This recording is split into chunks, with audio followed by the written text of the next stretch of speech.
পড়ছি কবি মহাদেব সাহার লেখা একজন মুক্তিযোদ্ধার ডায়েরিতে কবিতাটি।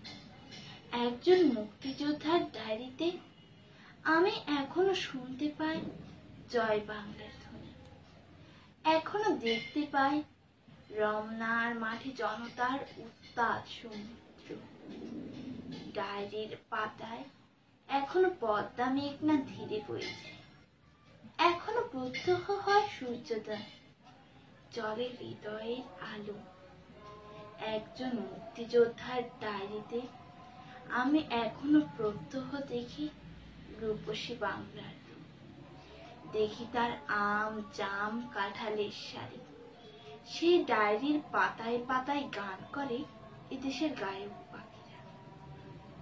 আমি বুক ভরে গন্ধ নিই আউশ খেতে, এই মলিন ডায়েরির পাতা জুড়ে ফুটে আছে সুরভিত ফুল, ফুটে আছে আকাশের তারা।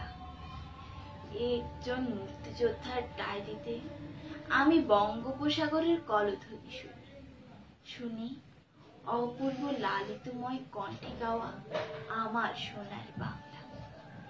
একজন মুক্তিযোদ্ধার সমগ্র ডায়েরি জুড়ে আমি লেখা দেখি শেখ মুজিবুরের নাম। ধন্যবাদ।